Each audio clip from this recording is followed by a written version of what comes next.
안녕하세요. 김성길 목사와 함께하는 GTS 말씀 묵상 시간입니다. 오늘도 함께 하셔서 감사합니다. 오늘은 우리 24-제4권의 첫 번째 주간의 둘째 날 묵상입니다. 7, 8월은 목요일 날 주제를 전체 주제로 삼고 하나님의 관점으로 우리의 삶을 살펴보게 하는 그런 시간들을 갖기 위해서 묵상을 하고 있습니다. 주님의 관점으로 세상을 본다는 것이 정말 중요한 것이죠. 자, 7, 8월 그 훈련 잘 하셔서 어떤 일을 하시더라도 또 인간관계도 그렇고 항상 하나님의 관점에서 볼 수 있는 그런 믿음의 눈이 많이 열려지시기 바랍니다. 오늘은 두 번째 날인데요. 두 번째 날 주제는 중요한 것 찾기입니다. 우리 GTS 묵상은 신앙생활과 함께 매일 영감 있는 신앙생활 그리고 현장에서 변화와 발전을 만들기 위해서 만들어졌죠. 그래서 5-7+2의 구조가 있습니다. 5는 그림을 보고 분석을 하는 건데요. 이걸 통해서 생각이 활성화됩니다. 기억력이나 이해력이나 또 뭐 상상력이라든지 또 분석력이라든지 이런 힘을 키우는 거죠. 그래서 아이들에게는 아주 공부하는 두뇌를 만들어 주는데 큰 유익이 있습니다. 그리고 이제 생활의 변화와 발전을 위해서 매일매일의 주제가 있습니다. 오늘은 중요한 것 찾기예요. 이 중요한 것 찾기만 오늘 많이 생각하고 어떤 일을 할 때, 뭐 인간관계를 가질 때, 또 뭐 문제를 해결할 때, 업무를 할 때 항상 가장 중요한 게 뭘까? 더 중요한 거 없나? 이런 걸 한 번쯤만 이렇게 생각하고 사셔도 훨씬 도움이 되고요. 우리 아이들은 독서를 하거나 학교에서 공부를 할 때 제일 중요한 게 뭐지? 여기서 이걸 생각하거나 선생님께 질문을 하면 학습 능력을 키워갈 수 있습니다. 그리고 질문 만들기와 주님께 영감 얻기 이렇게 5-7+2로 이루어져 있습니다. 이제 그림 분석부터 시작을 하죠.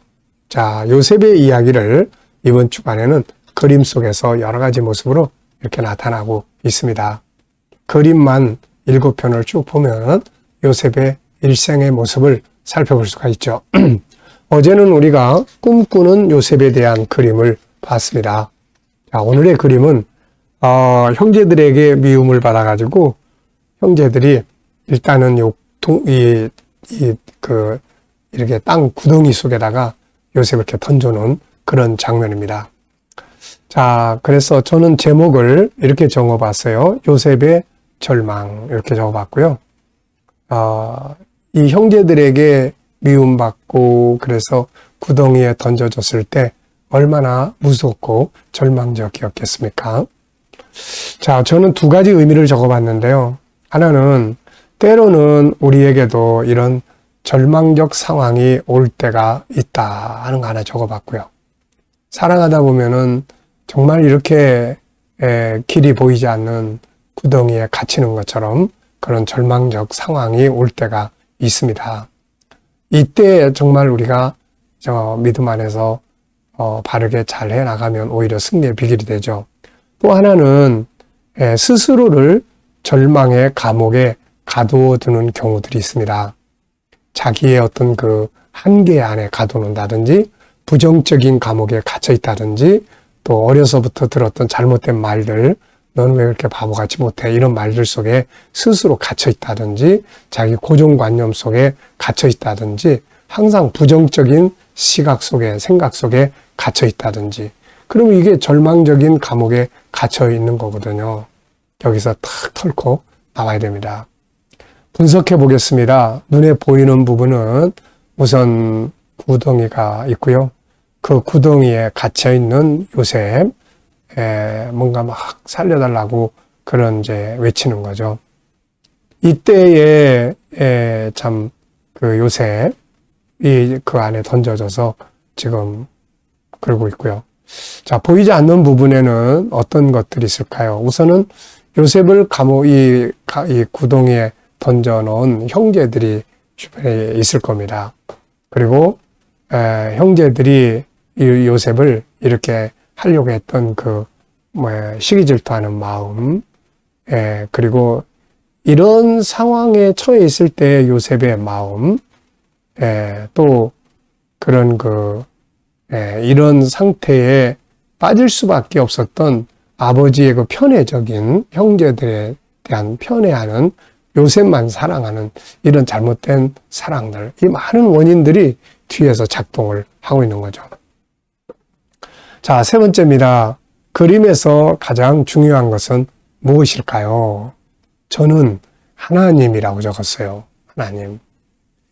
인간적으로는 완전히 다 차단되어 있습니다. 혼자서 빠져나올 수도 없어요. 이 절망적 구렁텅이 속에 있을 때 정말 중요한 것은 하나님에 대한 끈이죠. 끈.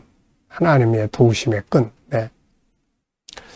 자, 그래서 우리가 세상을 살아가면서 여러 가지 인간과의 관계나 세상과의 관계의 끈들이 다 끊어질 때 마지막으로 끊지 말아야 될 그 줄은 바로 하나님을 향한 기도의 줄이죠. 이게 끊어져 버리면 안 됩니다.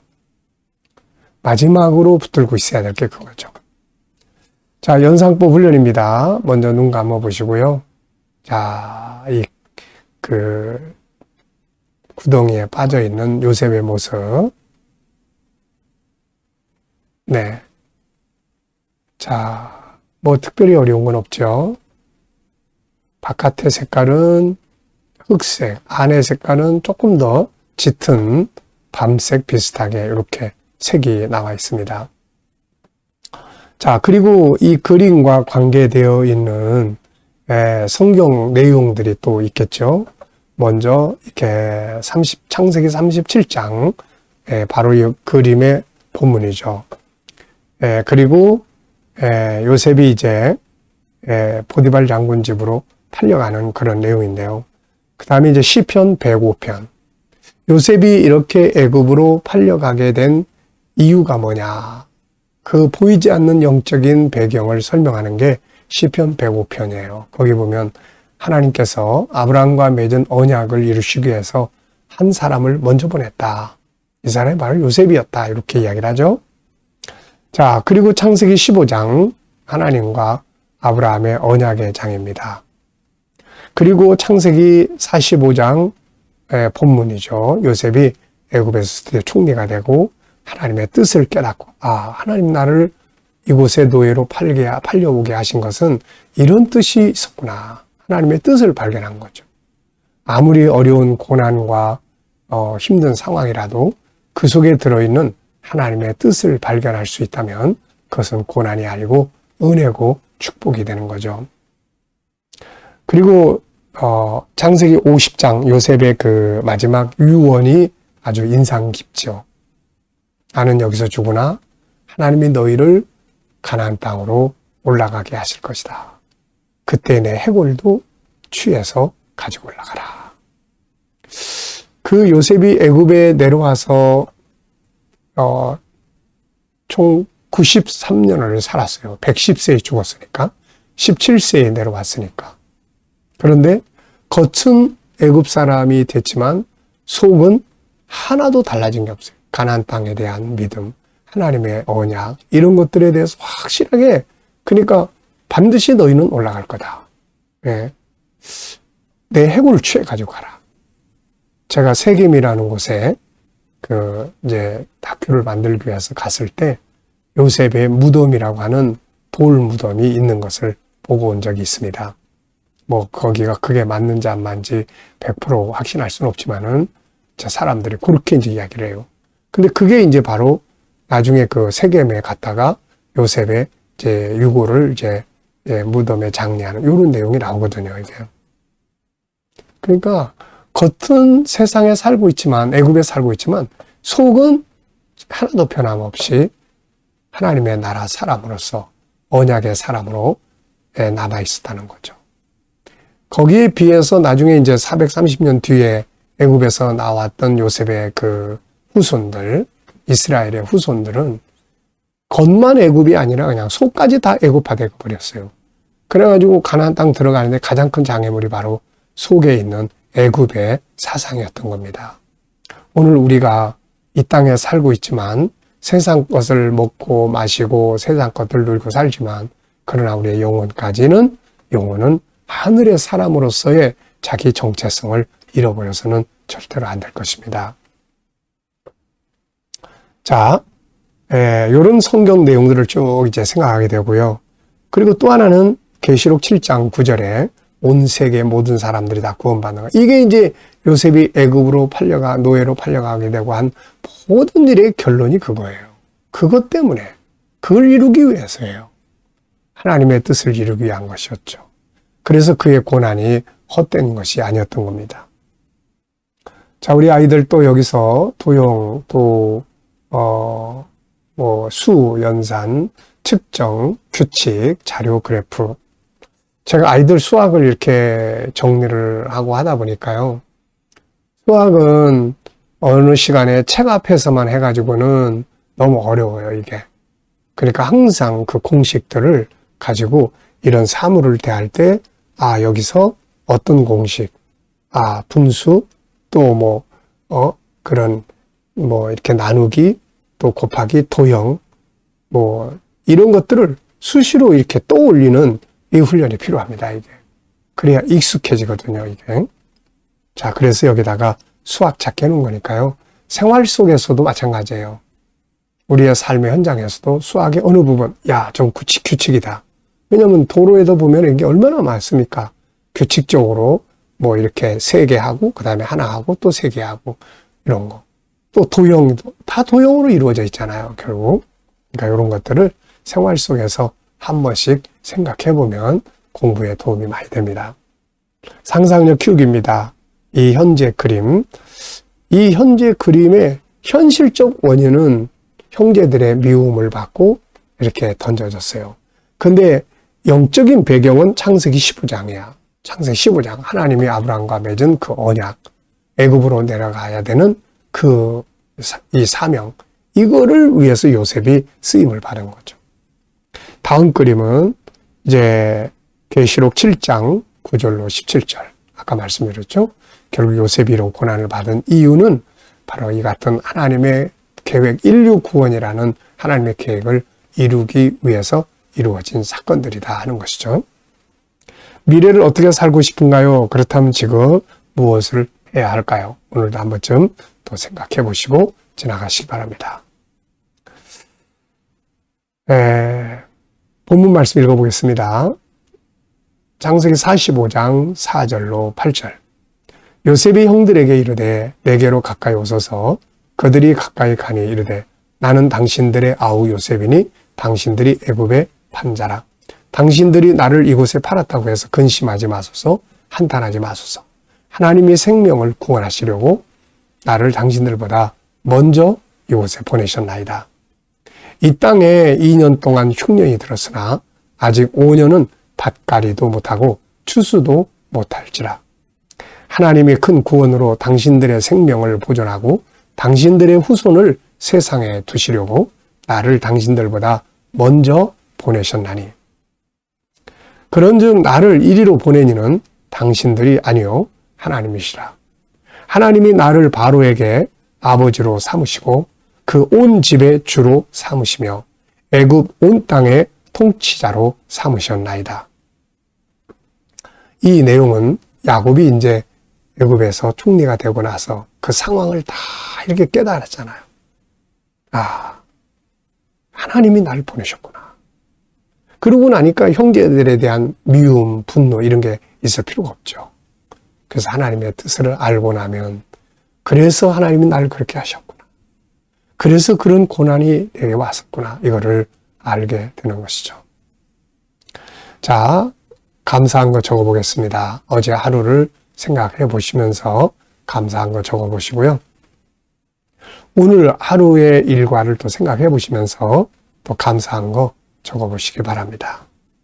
미래를 생각해 보시면서 또 이렇게 감사하고 싶은 것들을 쭉 적어 보시고요.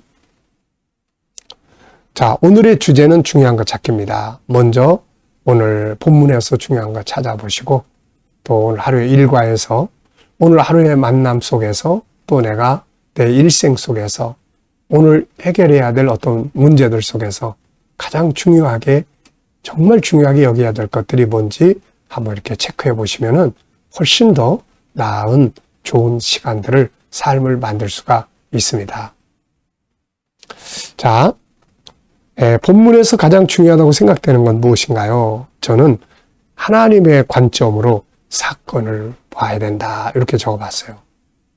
요셉은 형제들이 자기를 팔아서 노예로 갔을 때 그 사건 앞에서 인간적인 눈으로 보지 않았어요. 형들이 왜 나를 여기에 팔아먹었나, 이게 아니라 하나님의 입장에서 이걸 생각을 했습니다. 하나님 나를 왜 여기 보내셨나? 하나님이 이걸 허락하신 이유가 뭔가? 하나님의 뜻이 뭡니까? 그래서 하나님의 뜻이 분명히 있을 거다라는 믿음을 가졌을 때 형제들에 대한 분노도 가라앉게 되고 현실도 수용할 수가 있게 된 거죠. 만약에 이 요셉이 거기서 하나님의 관점에서 이걸 보지 않고 형제들의 인간관계 속에서만 이걸 봤다면은 아마 탈출을 하려고 막 도망을 갔다든지 또 형제들에 대한 분노로 막 화병에 시달리든지 아마 이랬을 거예요. 근데 하나님의 뜻이 분명히 있다, 이거를 생각을 했을 때 마음이 가라앉게 되고 희망을 가질 수 있었던 거죠.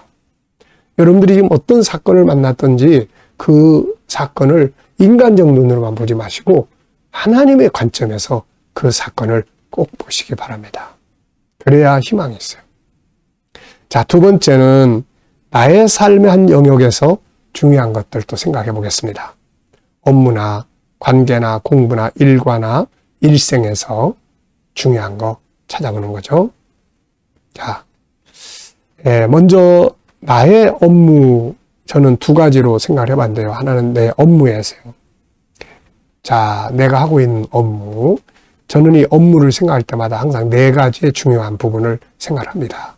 첫째는 열정이에요. 열정으로 일을 해야 합니다. 무슨 일을 하더라도 열정으로 일을 해야 돼요. 하는 동 마는 동, 물에 물 타는 술에 이러면 안 됩니다. 일을 맡긴 분도 속상할 것이고 하는 자신도 아무 의미가 없고 즐거움이 없어요. 이게 열정적으로. 그래야 효과도 있고 뭔가 만들어낼 수 있잖아요. 일이라는 것은 뭔가 성과물을 만들어내야 합니다. 좋은 성과물을 만들어내야 돼요. 그래야지 자기도 성취감이 있는 거죠. 그 다음에 이제 감사로 일을 해야 합니다. 감사. 사람이 뭔가 일을 할 수 있다는 건 정말 행복이에요. 감사. 그 다음에 중요한 게 이제 전문가죠. 전문가가 돼서 일을 해야 잘할 수 있거든요. 어설프면은 안 되지 않습니까? 그리고 네 번째가 이제 비전이에요.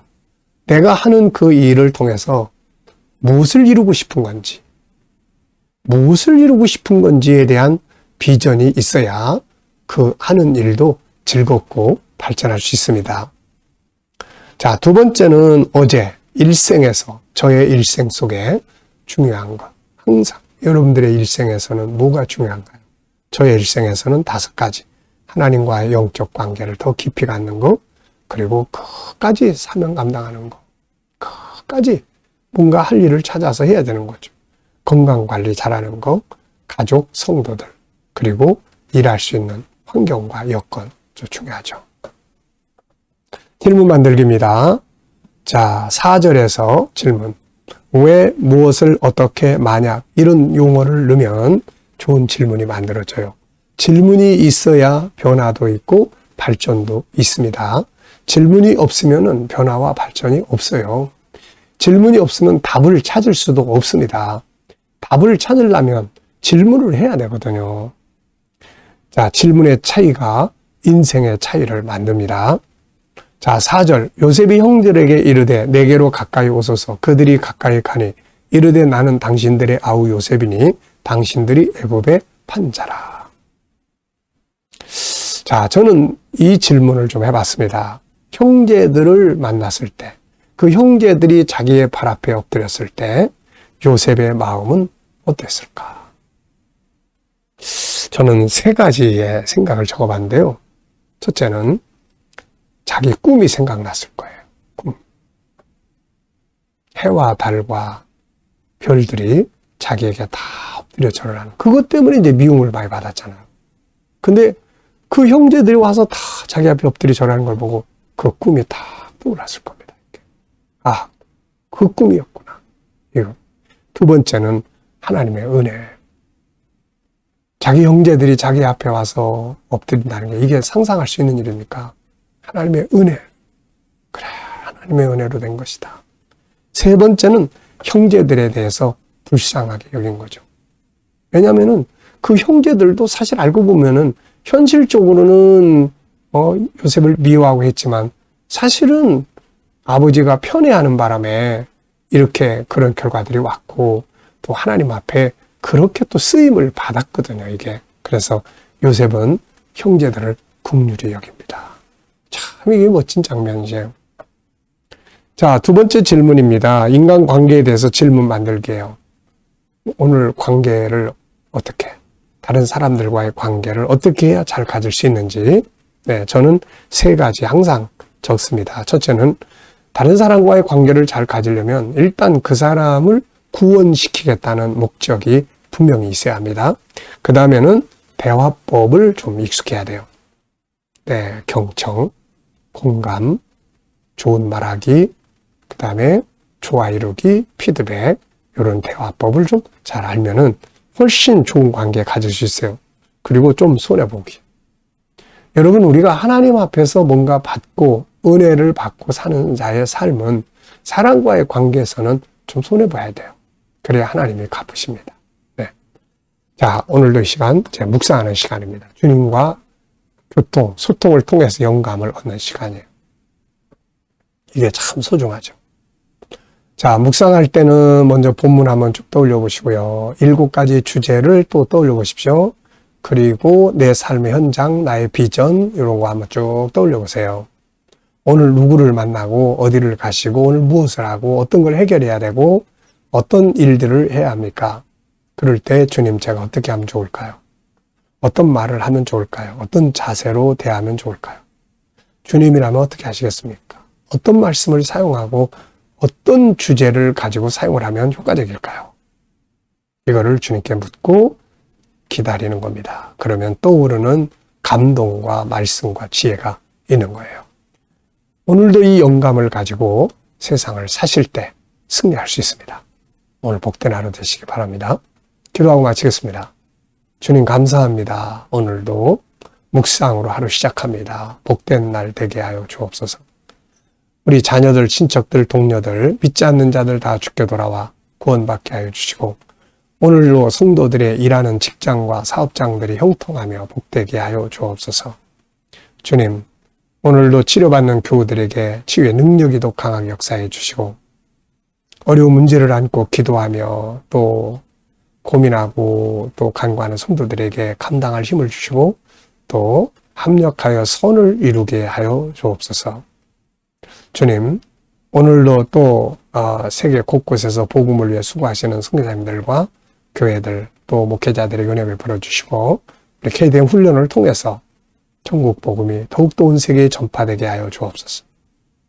이 대한민국을 지켜주시고 경제적으로 발전하며 세계 속에 우뚝 선 나라가 되게 하시고 선교와 거룩한 나라 되게 하시며 지도자들에게 지혜 주셔서 나라를 바르게 이끌어가게 하여 주옵소서. 주님, 오늘도 GTS 묵상 더 많은 교회들에게 보급되고 다음 세대를 양육하는 일에 귀하게 사용되게 하여 주옵소서. 감사하며 예수님의 이름으로 기도하옵나이다. 아멘.